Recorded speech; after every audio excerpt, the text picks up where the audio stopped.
It's the last week for NFL training camps. All over the league, players chasing down a dream are down to the last few days. But maybe it's harder in LA. After all, La La Land is America's dream factory. And after so much work, being this close to the marquee and not making the cast can be crushing. Leave it to the fine writers at Hard Knocks to work in a Hollywood metaphor, Liev Schreiber's voice, and the naked truth of the NFL dream to start our final episode of Hard Knocks Los Angeles. Yeah, the NFL dream, like it is for so many who show up to Hollywood off a Greyhound bus from some small town from some other state, is nearly impossible, and it's one that so many have chased and yet so few have fulfilled.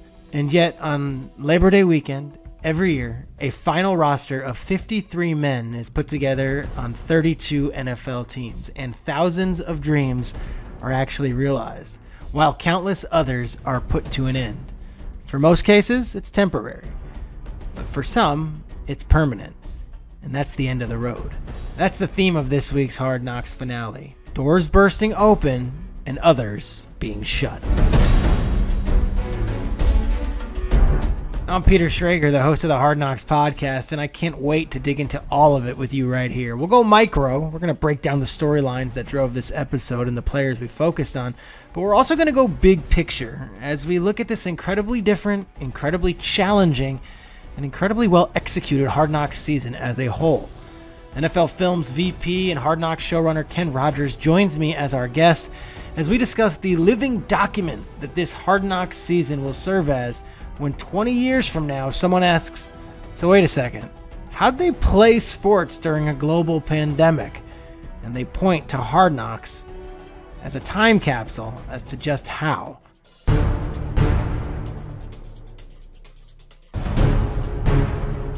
But first, let's get to those rosters and all the dudes who we've been following for 5 hours this month who have been trying to make that final 53. We start off in SoFi Stadium where the Rams are having a scrimmage, and we get right to halftime where Clay Johnston, the rookie linebacker who says fudge instead of, well, you know what, and whose father happens to be buddies with Brett Favre, is sitting eating a prepackaged sandwich in the locker room. His linebackers coach, longtime McVay assistant Joe Barry, gives a little pep talk to his position group.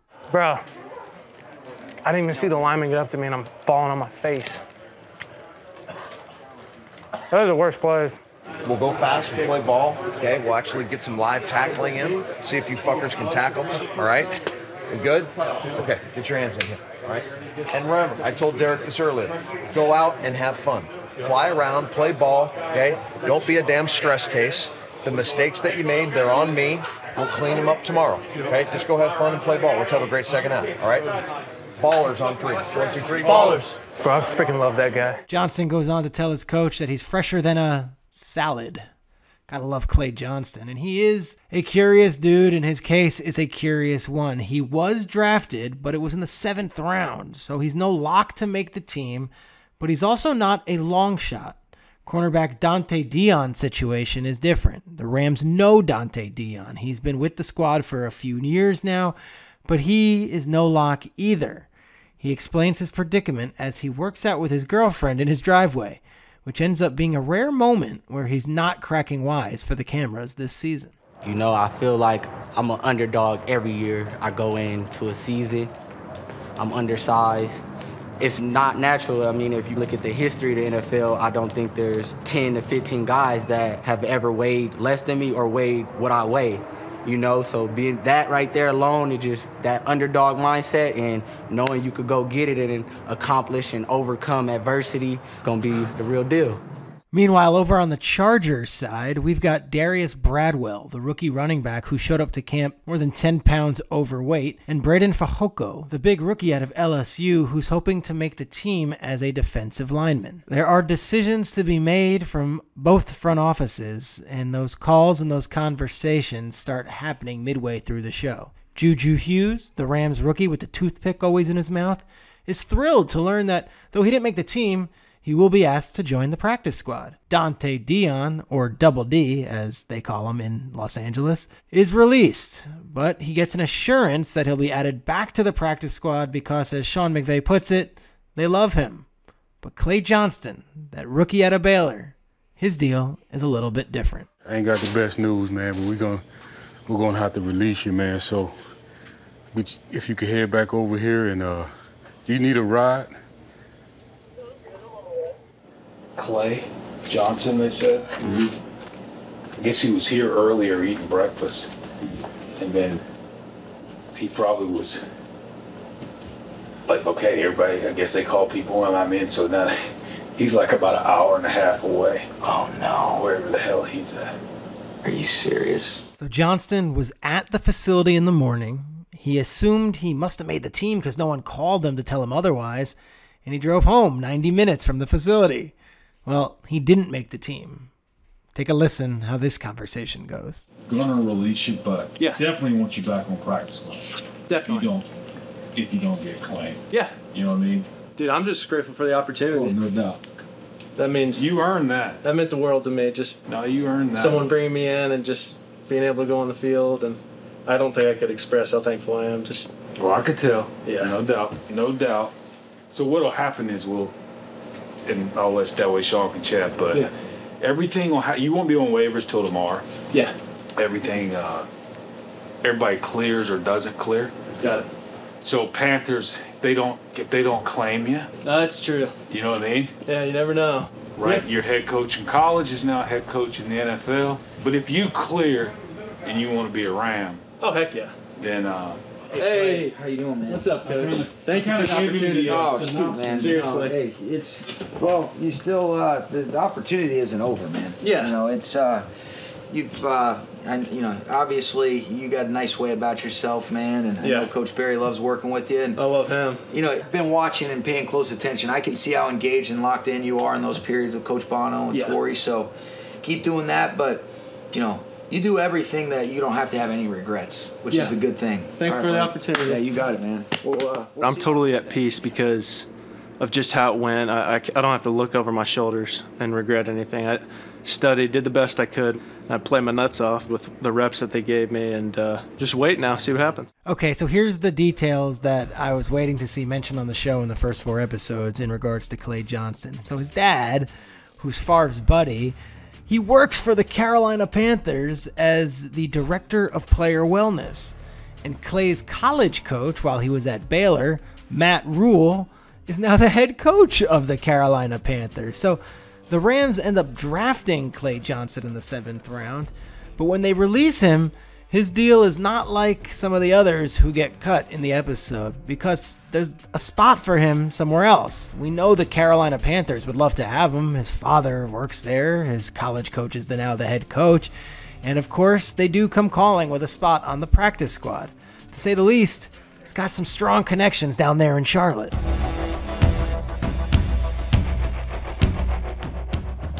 As for the Chargers, their coach, he's actually been there.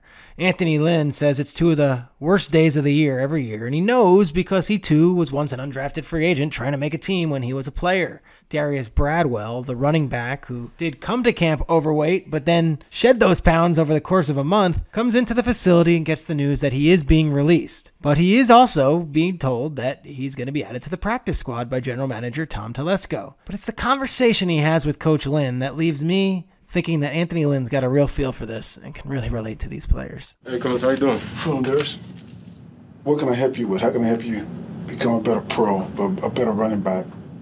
I think I have like a lot of tools in the bag, and I need to learn how to unleash them. In order for me to help you unleash those tools, I got to help you become a better professional. Yes, sir. Okay, you came into this gig 20-plus pounds overweight, my man. Yes, sir. You know, we talking about paying you a 6-figure income, and you know, I can't race with that car.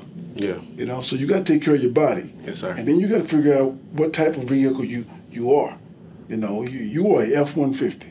Might be a 250, okay? Okay. But you ain't no Corvette. You ain't no Lambo. So stop trying to run like one. Yes, sir. Big man like you got to stop trying to make 15 cuts before you get to the line of scrimmage. That's not your game, brother. You and I are going to get together, and we're going to watch tape, and we're going to study backs that you remind me of. So you start to get that vision of what it's going to take to be successful in this league. That would help me a lot. If I understand my abilities and see it, I could take it and run with it. Right. You didn't make the active roster, okay? And you should be disappointed because you came here to make the team. But all these coaches want to help you. I appreciate it. Are you ready to go? Yes, sir. All right, man, let's do this. The big fella Fehoko suffers a similar fate. He's released, but he too is being brought back onto the practice squad. But then we get back to Clay Johnston. It's the climactic scene of the episode, and I guess the climactic scene of a season where there really wasn't much actual football being played. We're invested in Clay Johnston, so now he's got a decision to make. Here's a guy that we've been tracking for 5 weeks and have envisioned as part of the 2020 Los Angeles Rams roster. He's a nice kid for sure, and he loves football, and he says fudge, and he's uplifting, and he's that guy you want to have on your team. But does he stick with the team that gave him his first chance and drafted him in the 7th round? Or does he jump at the opportunity to join his father and his college coach and start everything all over again down in Charlotte? He ends up choosing the Panthers, and he goes with Dad. Here's the Zoom conversation he has with Pops. Hey, Pops. Can you hear me? I hear you loud and clear, Pops. It's good to see you, man. Who would have ever thought this would have happened? Yeah, I know. It's kind of crazy. It happened pretty quickly, too, all in like one day. I can't wait to see you. You know? I'm ready to see you, too, Pops. We've done this for 2 months, and heck, we ain't got bread on today, so we can't get as many laughs, but we'll true. get to work, bud. I'm fired up. I'm ready to see you, Pops. I've missed you. Those 2 months felt like 2 years out in L.A., but now I get to come home and see part of my family, and I love you. Well, love you too, buddy. Get ready to go to work because you know what's going to be asked of you. You take care.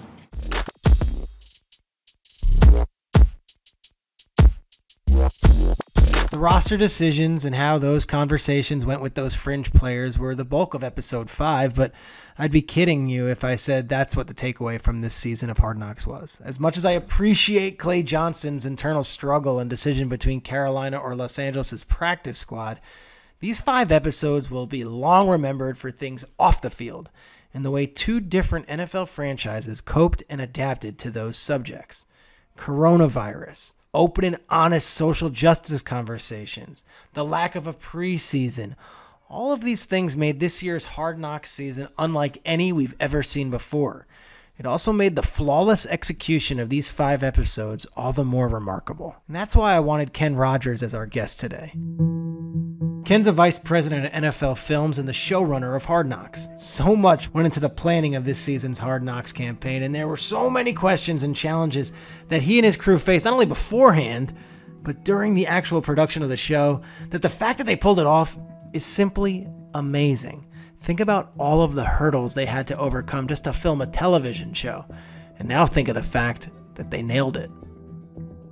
Oh my gosh, it's done, and this is a true accomplishment, and I'm not being hyperbolic here. I think it's a true accomplishment in sports television that you guys pulled this docuseries off with pretty much, knock on wood, no major setbacks, no major issues with production, and truly still provided us the all access that Hard Knocks does during a global pandemic. Do you have a chance, now that you've put the wraps on this thing, to appreciate what was just accomplished by your team? We're just starting to realize it.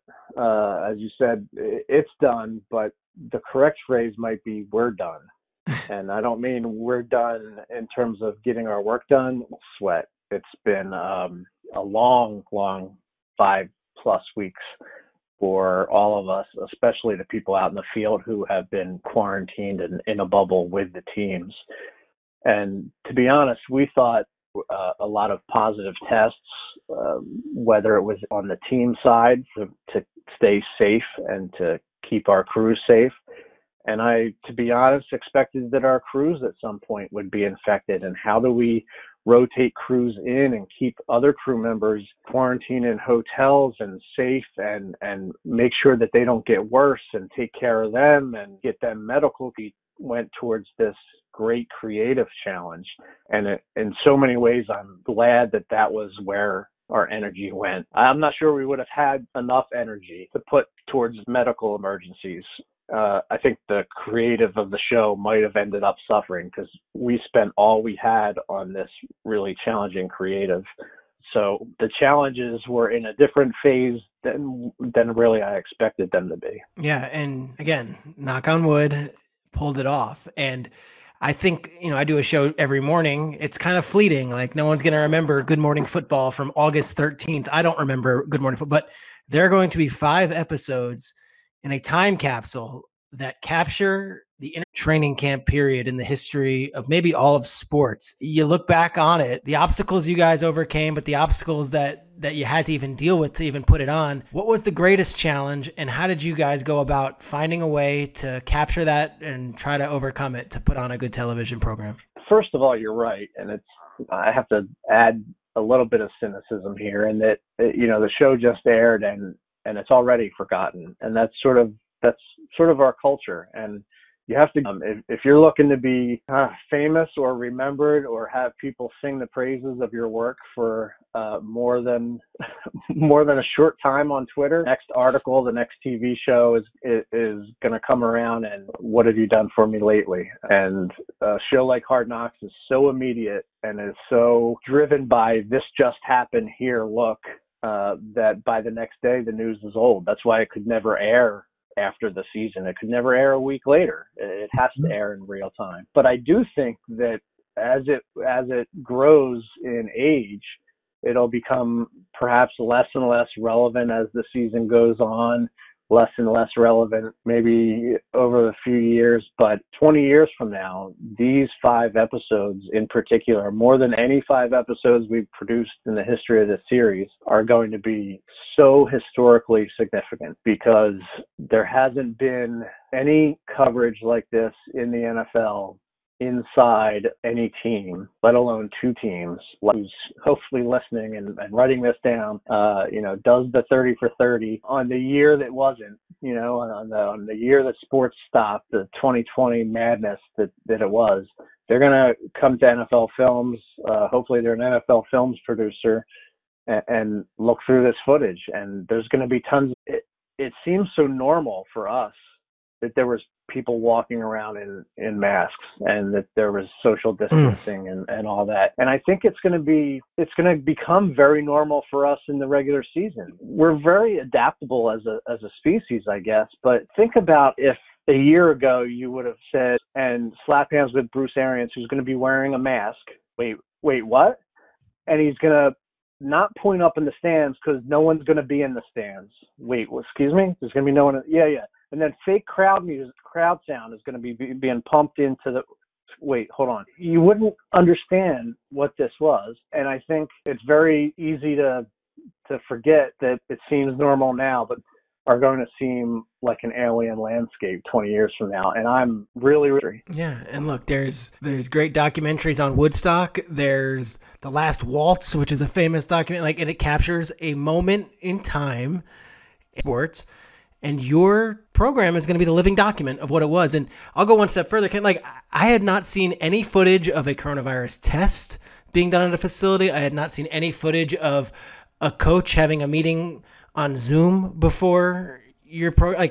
There were a lot of firsts, a lot of breakthroughs, and the NFL and for the franchise of Hard Knocks. Well, it was simple. I told them one day Pete Schrager is going to compare our work to Martin Scorsese's The Last Waltz, and that will make my day. So please let us shoot this. No, there wasn't much pushback because in the midst of their negotiations about what training camp would look like. And we sort of popped in one day and said, okay, I know you guys are busy. Yeah. We obviously need to talk about Hard Knocks. We know it's a big deal. It's a big deal for everyone at the league. It's a big deal for players. Players love it and obviously get a lot out of it. How are we going to do this? And we had to present how 40 people out on the field in what now would be considered tier 1, which is, being able to touch the players and shake hands with the players and talk with the football field or in the facility, let alone 40 that could go up and touch the players and put microphones on. So now we're down to 13 people. We're going to go on. So our crew that probably all landed this morning on red eyes and are dead asleep, right now. They tested to say that in Los Angeles, between both camps, between both teams tested positive the entire time. And so it was a dedicated effort for us to keep them safe. And it wasn't just because that was what it took to make a film or make this TV show. And it wasn't about each other safe. We have to keep the players safe. We talked 100 times as a crew, as a production company, what would be the worst thing that happens? They're doing you a favor. They're doing you a favor letting you in the building. You can't come in there and infect the building. It's the worst thing that could happen. So our crews had to not have one person was infected. Now 4 people are infected, and that one person might be asymptomatic and go touch something that then Jared Goff touches. And we had to be really, it was a tough lifestyle for our crews out there. So we were in the middle of it. And then in the middle of that, you throw the social justice aspect and everything that happened with the NFL surrounding that in show 4. And, it's just another example of NFL films being right in the middle of history and not just being there to cover it, but being part of it and capturing something that historically is going to be really important long-term for the league. Weren't there, I think the league and sports history in general would be worse off for not having the material that we captured. There's this balance between the football stuff and the off the field stuff, which includes both the pandemic planning, Hard Knocks episode, and the 15 years of the show. How do you balance that? Because on one end, we're talking about Dante Dion's locker, and then on the other end, we're talking about Terrell Lewis testing positive for coronavirus. And when you went into this thing, did you discuss, all right, we do still have to talk about Herbert and Tyrod, and if that's the case, are we becoming at any point that we were being neglected on either end of it? It's a great question, and the answer is that we try not to overthink it. We follow what is actually up this show, is to think that you are a brilliant storytelling upon what actually happened and interpret it in a way is told to the audience. So what we really do is look at everything that happened. We edit everything. We come up with, it's 2 or 3 hours worth of material, and we try to decide what is most representative / most entertaining and informative of the week that was. It's pretty obvious where the balance lies. You see in the final show, half the show is COVID related. Yeah. Because that's just half the material we had. And it was like, well, we're not going to just get rid of COVID in 5 minutes and then say, oh yeah, they kind of got tested real quick and then they cared about football. Well, that wasn't the reality. The reality is half of their week, that first week, was where the hell are we? And what is this world where we don't even know where our lockers are because they've been moved. The world was so different. And as time went on, more and more football seeped in episodes 2 and 3, became much more football oriented as we went. And in 4, boom, it goes back to a half and half show where half of the things that went on that week and half of the material we captured the second half of the week, football didn't matter at all. And so what we did is follow what we had. We could have, and 85% social justice, or maybe we should go 85% football. But when you talk about those things, the easiest thing to do, it's sort of advice, I guess, parents tell kids a lot. You don't have to worry about keeping your facts straight if you just tell them. And that's how it will come off. And it'll feel genuine. And then you saw in episode 5 that the first half of the week is sort of the last chance to knock show of figuring out the back end of the roster. And it's the end of the line and practice squad and figuring out those last few spots for the Rams and Chargers. Closing with you, I guess, I look at this entire series, 5 episodes, 2 teams, pandemic, social justice conversations that are raw and unfiltered seasons, because I know they're all your baby in different ways.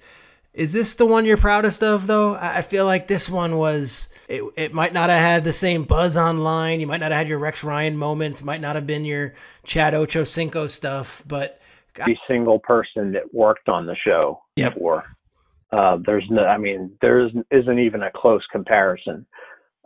because, I mean, on the end of each other, where we did this all, remotely from different offices over screens, because we just don't share offices at any time inside the NFL Films office. So the 100 or so people that work on this at NFL Films, we never saw each other, so there's no pats on the back or handshakes or that social interaction, and that makes it tougher. And the people out in the field just live through, literally, I can tell you that if Steve Sabol were here, he would say this, 100%. The people out in the field for the Chargers and Rams Hard Knocks this year went through the most difficult assignment in NFL Films history. There's no way around it. It was, and I can't see anything in the future being tougher than 50 plus days on the road in the middle of a pandemic without being able to enjoy any of the social benefits. Family can't visit you. You can't go on a day off, to a bar or a restaurant, or, you can't do anything. You can't go to a movie theater, can't go to a bookstore. I mean, they were trapped. The show itself, I think it'll be the most important show that will come out of the Hard Knocks catalog for quite some time. Gosh, the way the world goes, I hope it's the most important, and that we don't have anything bigger coming on. I'd love to be focusing on a third wide receiver battle on the depth chart for 5 episodes. That's what I was about to say. People might enjoy next year's show better, and I hope they do out of a sense of watching football again. And I hope they look back and say, "Wow, I'm glad we're not watching last year's show." And I'll join them in saying, I'm glad we're not watching that stuff that we watched last year with COVID testing and social justice and no preseason games, because I hope COVID is gone, and I hope social justice has taken steps forward, and we start to move forward as a country. And I hope that preseason games are back and the NFL is 100%. And I'll be very happy if this show is looked back upon as an anomaly and not as a high point. Right on. Ken Rogers, congratulations on another amazing season, and thank you so much for taking the time when I know you'd much rather be lying on a couch and not thinking about this thing for 24 hours, but you did it right after you put it to bed, and we can't appreciate it more. That's what I'm going to go do now. Ken Rogers is right. This season wasn't about a wide receivers room and who's going to make the squad, or Aaron Donald's glutes, or, I don't know, Joey Bosa's contract. It was about adapting to somehow prepare for a 2020 NFL season happening in the midst of a global pandemic. It was also about a summer of change, a summer of tragedy, and the open and raw conversations on social issues had in both facilities. We saw actual coronavirus testing going on when the footage wasn't seen anywhere else on sports television. We saw a scrimmage canceled so the players could use that platform to create change. We saw a season of Hard Knocks pulled off and executed without any actual or real football being played between two teams. No preseason games. And hey, SoFi Stadium, it looks incredible, and we saw a lot of it. Sean McVay seems like a great communicator. Anthony Lynn, a leader of men. But are any of these teams any good? I honestly have no idea after 5 episodes. But the fact that we got to see as much as we did inside the 4 walls of those buildings, and in the spirit of Hard Knocks amidst what's going on in the world, with such restrictions that those producers and filmmakers had, it's pretty incredible. Can't say this was the most fun season of Hard Knocks. It wasn't. But all things considered, may have been the best.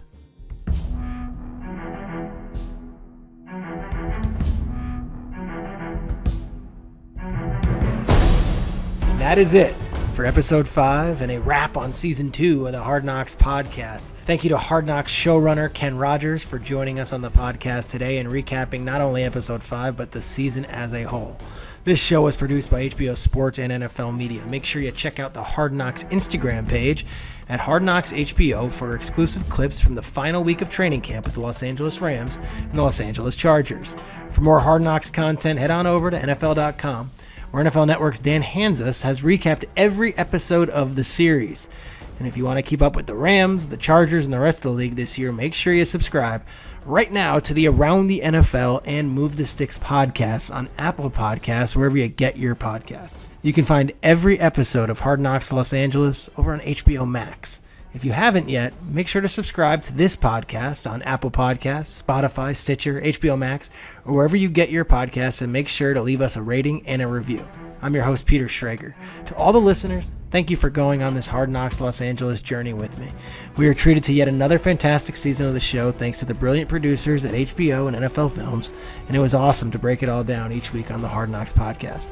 I want to especially thank my producer, Emma Samaki, who was fantastic. We had a blast doing this for you guys all season long of Hard Knocks, and we hope that next year we can do it again. Thank you so much for listening.